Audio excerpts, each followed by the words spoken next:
How to enable disappearing messages on WhatsApp in just a few simple steps. So let's get started. First, open the WhatsApp app on your phone.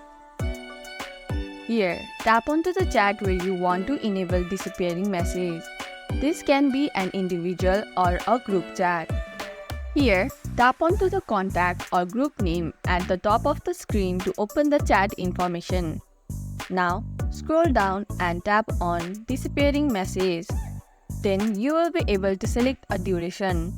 Choose a time between 24 hours, 7 days or 90 days. Once you have selected the duration, messages in the chat will automatically disappear after the set time. Point to be noted: in group chat, only group admin can turn on disappearing message mode. And that's it. If you found this tutorial helpful, don't forget to like, subscribe and press the bell icon for more updates. Got any questions? Drop them in the comment below. Thanks for watching.